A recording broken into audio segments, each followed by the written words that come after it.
Part 3. Manga sat on a chair and looked at the mirror before him. The roughly 1 meter wide mirror did not reflect Manga's face but a patch of grass. The mirror was like a television set, showing images of a distant plain. The grass of the plain swayed in the wind, proving it was not a still image. As time passed, the sun slowly rose, its light banishing the darkness that covered the plains. This pastoral scene, almost poetic in its beauty, was a stark difference from the former location of the great tomb of Nazarick, the desolate world of Helheim. Manga reached out to the mirror and swiped his hand right. The mirror's image changed. This was a mirror of remote viewing. This was a magic item used to display an image of a specific region. It was a very useful item for player killers or player killers. However, there were low-level spells which included information-gathering spells that could hide people from the mirror's eyes. In addition, it was easy for users to be counterattacked by offensive barriers, so it was an average item at best. However, for the present circumstances, an item which could show the outside world was a very useful item indeed. Manga enjoyed the movie-like quality of the grass within the mirror as the image changed. It would seem that I can move the image with a wave of the hand. That way, I won't have to keep looking at the same spot. The scenery and the angles with which it was viewed changed within the floating mirror. Although he had made several mistakes so far, Manga kept changing his gestures to alter the landscape within the mirror, hoping that he would find someone. However, up till now, he had not found any intelligent beings, for instance, humans. He repeated the same simple gestures over and over again, but all the images he got were the same, planes. Manga was starting to get bored, so he looked at the other person in the room. "What's wrong, Manga-sama? I stand ready to heed your every command." "No, there's nothing, Sebas."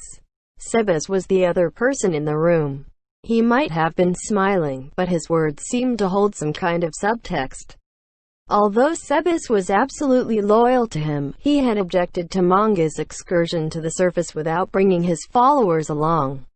Indeed, just after Manga returned from the surface, Sebas had accosted and lectured him. Manga said what was on his heart. What will I do with him? Being with Sebas made Manga think of his guildmate Touch Me. After all, Touch Me-san was the one who had designed Sebas. Still, he didn't have to make him so similar to himself. Even the way Sebas gets angry reminds me of him. After grumbling in his heart, Manga looked back to the mirror. Manga's plan was to teach Demiurge the hard-learned lessons of how to control the magic mirror. This was what Manga had meant when he spoke to Demiurge about another security net. Although it would have been simpler to leave this task to his subordinates, Manga wanted to handle this task personally. The truth was that he wanted to use his can-do working attitude to inspire and gain the respect of his subordinates. Therefore he could not be seen to give up halfway. Still, why can't I switch to a higher vantage point? If only there were a manual. With these thoughts in mind, Manga went about the painstaking work of figuring the mirror's controls out by boring, repetitive trial and error. He did not know how long it had been. It might have only been a while, but so far his work had not borne fruit, and he could not help but feel like this was all a waste of time. Manga casually waved his hand with a vacant expression, and his field of vision suddenly expanded. Oh! Surprise, delight, pride. Manga's exclamation was filled with all of these. At his wit's end, he made a random gesture and the screen suddenly did as he wanted. This was a cry of joy one would expect out of a programmer who had pulled 8 hours worth of overtime. Cheering and clapping answered him. The source of these two sounds was Sebas. "Congratulations, Manga-sama. Your servant Sebas stands in awe of your prowess." Granted, this was the fruit of extensive trial and error, so you don't need to go that far. Manga thought that, but when he saw that Sebas looked quite happy, he decided to humbly accept the butler's praise. "Thank you, Sebas. Although I apologize for making you accompany me for so long." "What are you saying?" Staying by your side and obeying your orders is the reason for a butler's existence, Manga-sama. There is no need to thank or apologize to me. Although, it is true that this process took quite some time. Manga-sama, would you like to take a break? No, there is no need for that. Undead like myself are not affected by negative statuses like fatigue. If you're tired, you may go and rest. Thank you for your kindness, but it would be unthinkable for a butler to rest while his master worked. With the aid of magic items, I am not affected by fatigue either. Please allow me to stay by your side until the end, Manga-sama. Manga realized one thing from his conversations with the NPCs. Namely, they casually used game terms in their speech. For instance, skills, job classes, items, levels, negative statuses, and so on. If he could use game terms with them in an ironic way, it might be easier to give them orders. After agreeing to Sebas's request, he continued studying the ways to control the mirror. Finally, he discovered a method to adjust the height of his viewpoint. Manga smiled in satisfaction and began looking for a populated area. Finally, an image of something like a village appeared on the mirror. It was located roughly 10 kilometers south of Nazareth. There was a forest nearby, and wheat fields surrounded a settlement. It appeared to be a rustic farming village. By the looks of things, the village itself was not very developed. As Manga zoomed in on the village, he felt that something was amiss. Are they holding a festival? People were running in and out of their houses this early in the morning. They looked panicked. No, that is not a festival. That steely voice came from Sebas, who was watching the display with a keen look in his eye as he stood beside Manga. There was an undercurrent of disgust in Sebas's stern words. As Manga enlarged the image, he too furrowed his non-existent brows. Fully armored knights were swinging their long swords at the villagers, who were dressed in rough clothes. It was a massacre. A villager fell with every swing of a knight's sword. The villagers could not resist them, and could only run away. The knights pursued and killed the fleeing villagers. There were horses eating the grain in the field. Those horses must have belonged to the knights. Che! Manga scoffed, intending to change the image. This village had no value to him. If he could extract more information from it, perhaps he might have a reason to save them. But as things stood, there was no reason to save this village. He should abandon them. Manga was taken aback by how he could make such a heartless decision. A cruel slaughter was occurring before his eyes, but the only thing he could think of was the good of Nazareth. There was nothing like pity, anger, or worry, basic human emotions anyone should have. It felt like he was watching a TV show about animals and insects, where the strong ate the weak. Could it be that as one of the undead, he no longer considered himself part of humanity? No, how could that be? Manga struggled to find an excuse to justify his thinking. He was not an agent of justice. He was level 100, but like he had told Mayor, this world's commoners might well be level 100 as well. Therefore, he could not tread blindly into this unknown world. Although it looked like the knights were conducting a one-sided slaughter of the villagers, there might be other reasons at work here which he did not know about. Reasons like illness, judgment, setting an example, and others like them kept appearing in his mind. And if he stepped in and defeated the knights, he might earn the ire of the country they belonged to. Manga stretched out his bony hand and rubbed his skull as he thought. Could it be that after becoming an undead being who was immune to mind-affecting effects, he had become inured to scenes like this? Definitely not. He waved his hand again, showing a scene from another part of the village. It seemed like two knights were trying to pull a violently struggling villager off another knight.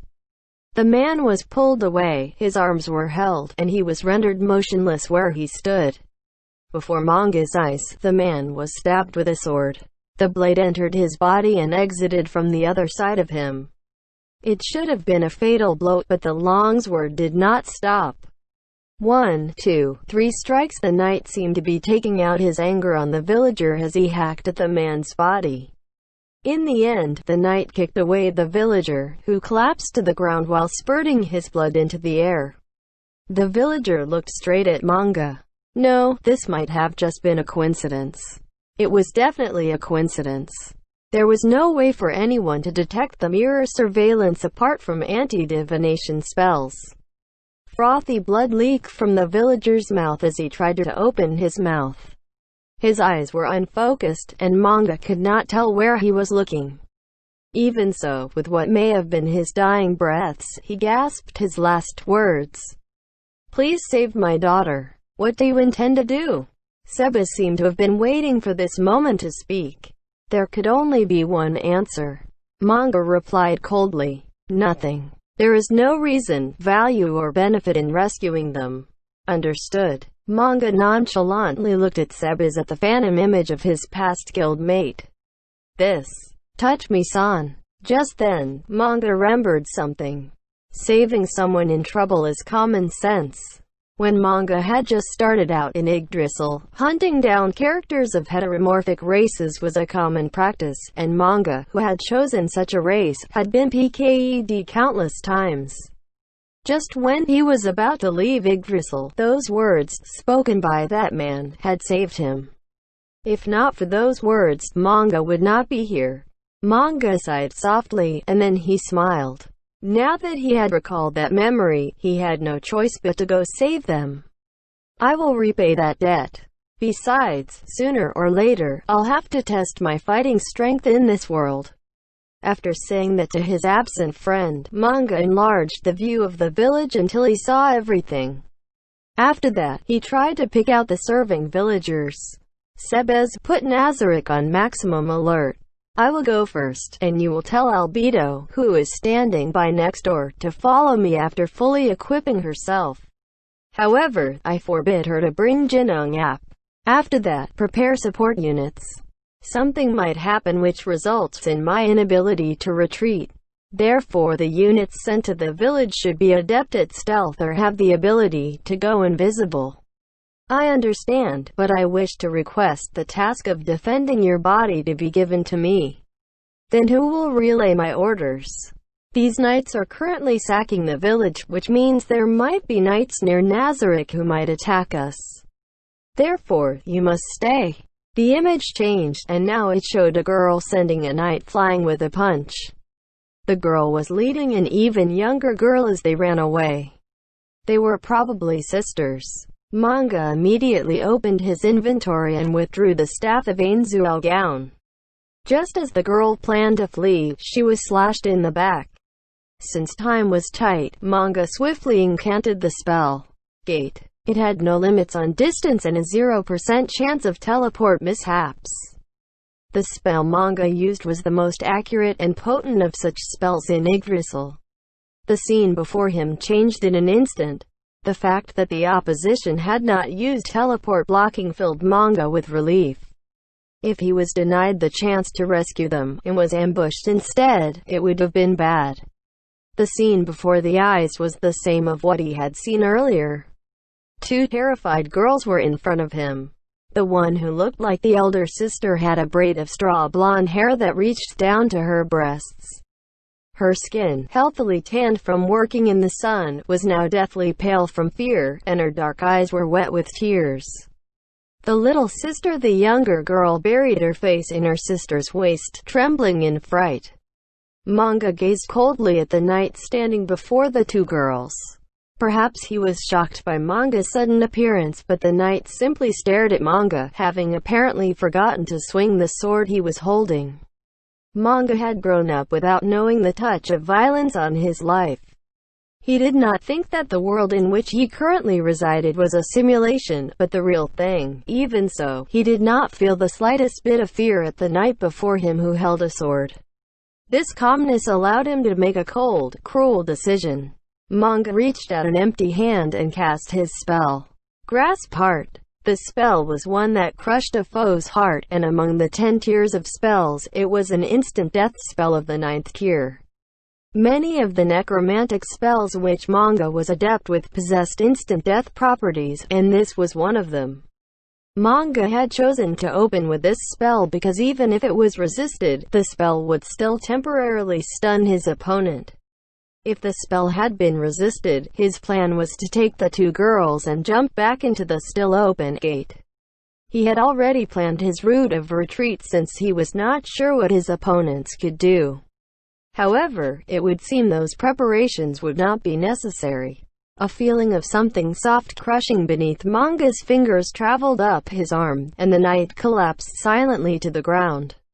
Manga looked down upon the fallen knight. It would seem that even killing someone did not stir any emotions within him. There was no guilt, fear, or confusion in his heart, which was like the surface of a calm lake. Why was it like this? I see. So it's not just my body, but my mind that's no longer human. Manga took a step forward. The elder sister squeaked in confusion as Manga walked past her, probably in fear at the knight's demise. Manga had clearly come to rescue her. However, the girl was seemingly confused by Manga's sudden appearance and actions.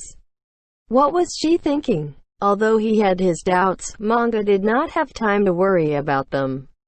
After verifying the wounds on the elder sister's back throughout her tatty old clothes, Manga put the girls behind him, and glared at a knight who had just emerged from a nearby house. The knight saw Manga as well, and took a step back in fear. So, you dare to chase girls, but not someone who can fight back. As Manga stared down the quivering knight, he considered what spell to use next. Manga's opening spell was one that he particularly favored, Grasp Heart. This sort of magic was Manga's specialty.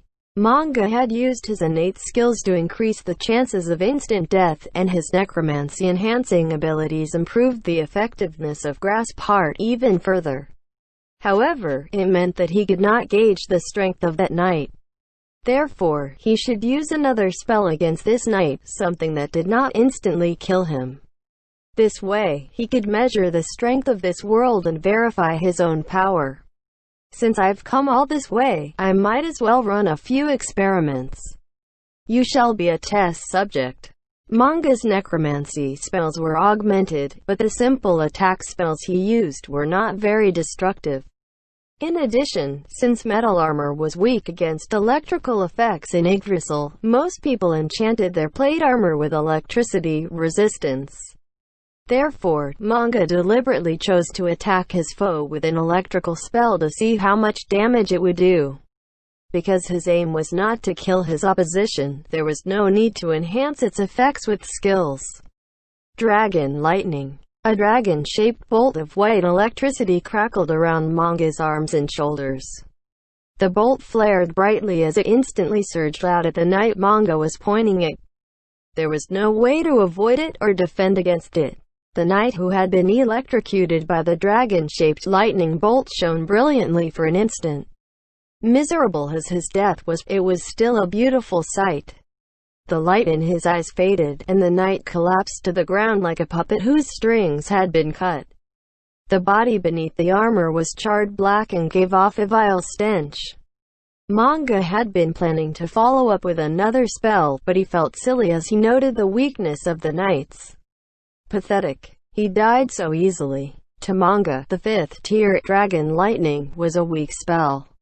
When hunting level 100 players, Manga would usually cast spells of the 8th tier and higher.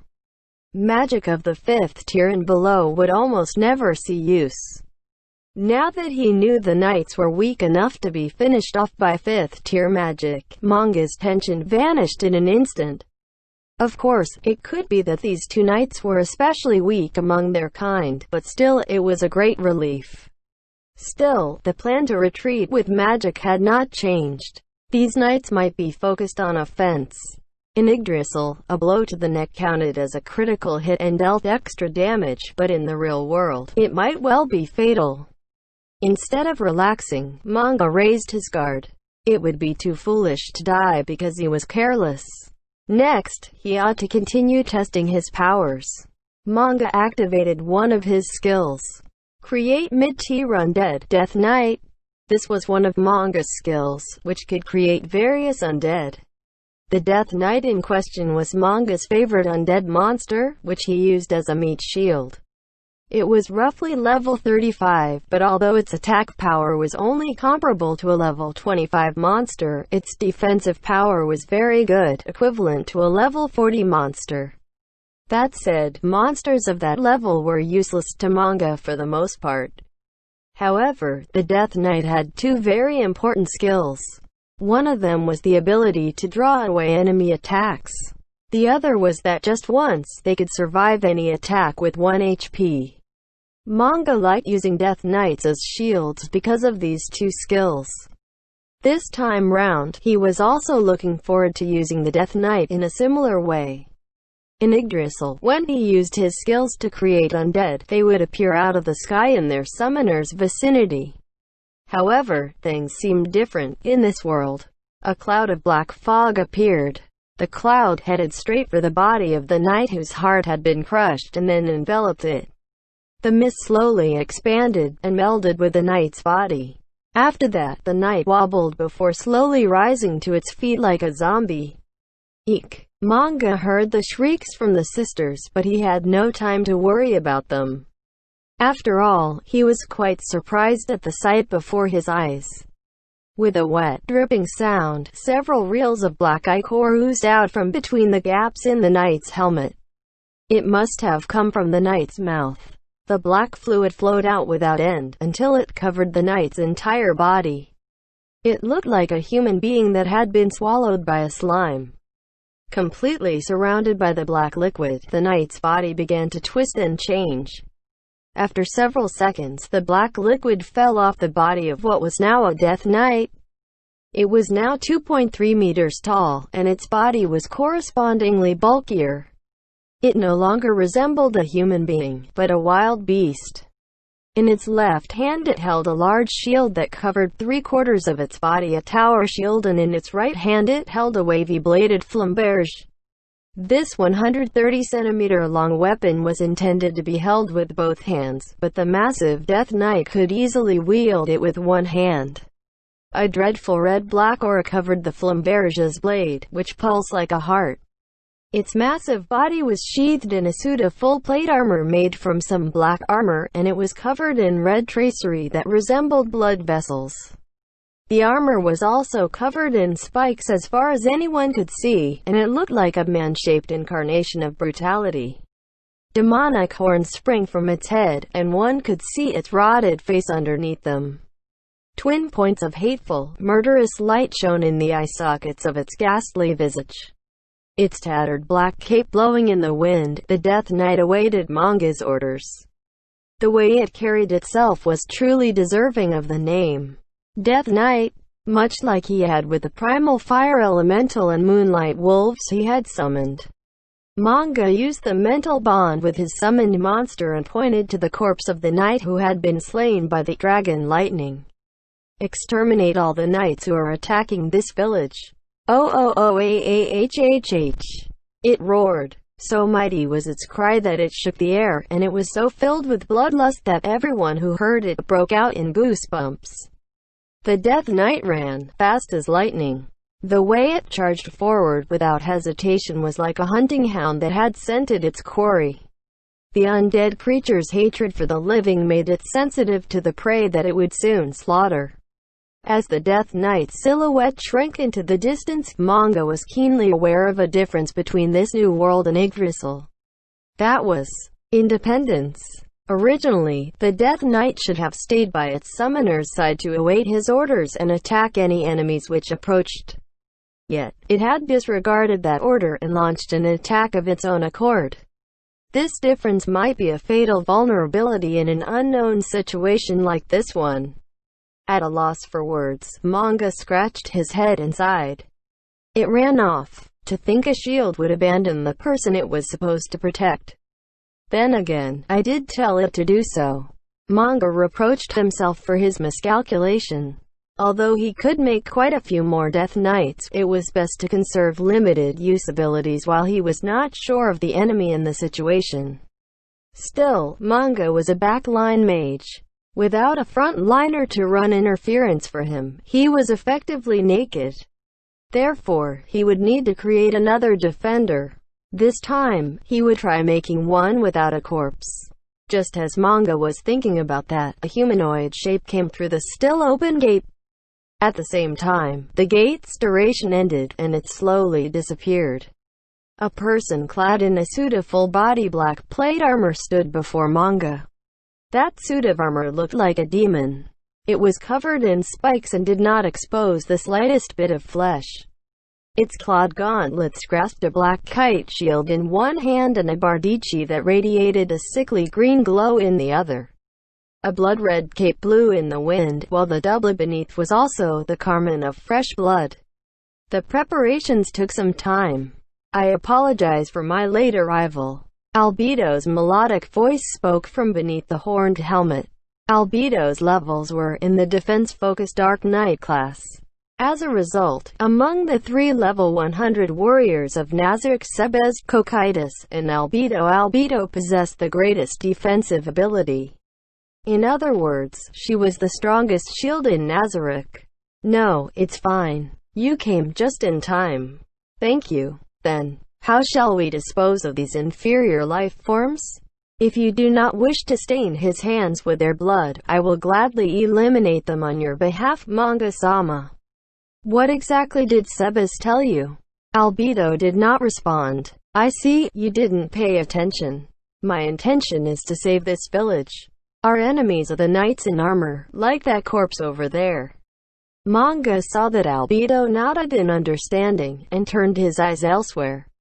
Then, the 2 girls shrank under Manga's unyielding gaze, and tried their best to make themselves as small as possible.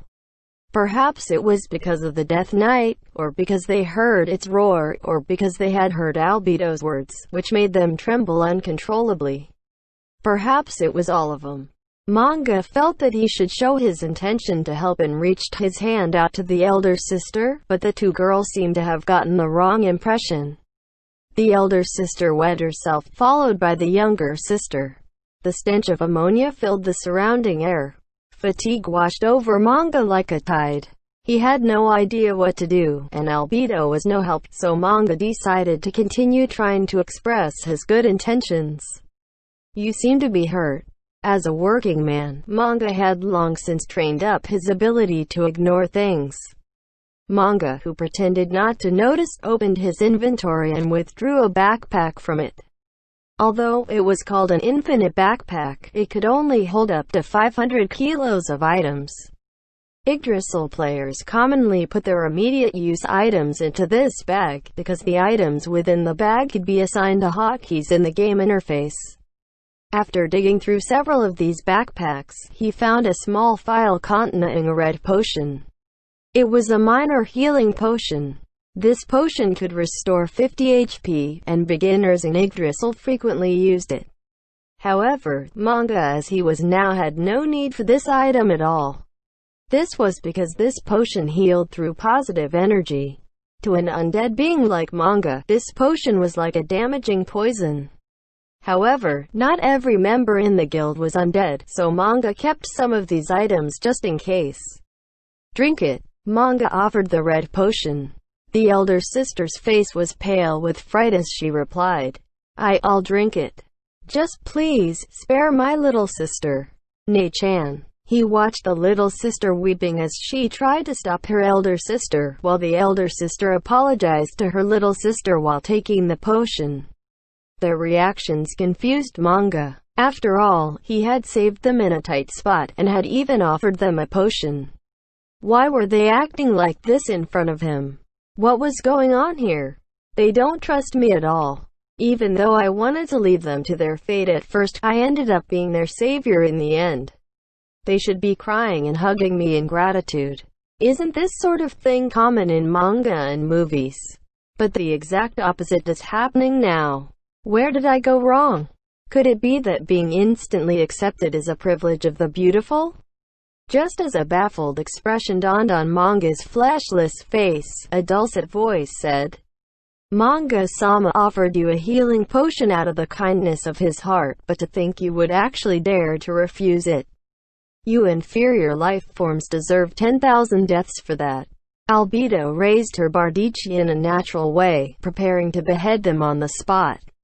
Considering they had treated him like this despite how he had risked himself to save them, Manga could understand Albedo's feelings. However, if he let her go AEAD and slay them, then there would be no point to this rescue. Wait, don't be so hasty. There's a time and place for this, so lower your weapon. Understood, Manga-sama. Albedo replied gently as she withdrew her bardiche. However, she was still radiating murderous intent to the point where the two girls were gritting their teeth in fear. In response, Manga's non-existent stomach began cramping up. In any case, he had to leave this place as soon as possible. If he remained here, who knew what other tragedies might occur? Manga offered the potion again. This is a healing potion. It is harmless. Hurry up and drink it. Manga's words were gentle, but backed with an adamant will. There was also the implied threat that if she did not drink, she would be slain. The elder sister's eyes went wide and she gulped the potion down. After that, a look of surprise filled her face. No way. She touched her back, then wiggled her body in disbelief and patted her back. The pain is gone. Why, yes, it is. The elder sister nodded stiffly, to indicate that it did not hurt. It would seem that the minor wounds on her were easily remedied by a low-tier healing potion. Now that he had their trust, Manga continued by asking a question. There was no way around that question, and depending on the answer, it would affect his future movements. Do you know of magic? Yes, I do. The alchemist who comes by our village, my friend, knows how to use magic. Is that so? Well, that makes things easy to explain. I am a magic caster. Manga then cast his spells. Anti-life Kun, wall of protection from arrows. A dome of light, roughly 3 meters in radius, surrounded the sisters. The second spell was not visible to the naked eye, but there was a subtle change in the air. He had originally planned to use an anti-magic spell as well, but he did not know what sort of magic existed in this world, so he did not do so for the time being. If the enemy had magic casters, then that was just their bad luck. I have cast a defensive spell that keeps living creatures from coming near you, as well as a spell that weakens the effectiveness of shooting attacks. As long as you stay here, you should be safe. Just in case, I will give you these as well. After calmly explaining the effects of the magic to the two dumbfounded sisters, Manga withdrew a pair of unremarkable-looking horns. Apparently, the magic did not obstruct them, since they sailed straight through the force field as Manga tossed them to the sisters' side. These are called the horns of the Goblin General. If you blow them, goblins, in other words, small monsters, will appear. Order them to protect you. In Yggdrasil, electronic data crystals dropped from monsters could be slotted into almost any sort of item, apart from certain expendable items, in order to create just about any item a player could think of. In addition, there were certain artifacts which could not be created by players and had fixed stats. These horns were examples of them. Manga had used the horn before, and at that time it managed to summon a goblin troop, 12 or so goblins with some measure of ability. There were 2 goblin archers, 1 goblin mage, a goblin cleric, 2 goblin riders and their wolf mounts, as well as 1 goblin leader. Although it was called a goblin troop, their numbers were few and they were very weak. This was a trash item for Manga. The surprise was why he had not disposed of it yet. Still, Manga felt quite smart for being able to put this trash item to good use. Another good point about this item was that the summoned goblins would linger until they were killed instead of vanishing after a while. That could at least buy the girls some time. As Manga finished, he turned to leave, bringing Albedo with him as he headed to the village. However, after a few steps, a couple of voices called out to him. Thank you for saving us. Thank you. Those words stopped Manga in his tracks, and when he turned around, he saw the 2 girls, their eyes brimming with tears as they thanked him. He simply replied, "Think nothing of it. And this may be thick-skinned of us, but you are the only one we can count on. Please, please save our parents. All right, if they're still alive, I will rescue them. The sisters' eyes went wide as they heard Manga's words. Their faces reflected the disbelief in their hearts, but soon they came to their senses and lowered their heads in thanks. Thank you. Thank you very much. And, may we know? The girl's voice trailed off, and then she asked in a mumble, may we know your name? Manga almost responded by reflex, but in the end he did not state his name. The name, Manga, was that of the guild master of the former Ain Zuelgaon. Then what should he call himself now? What was the name of the last man who remained in the great tomb of Nazarick? Ah, that's it. Remember my name well. I am Ain Zuelgaon.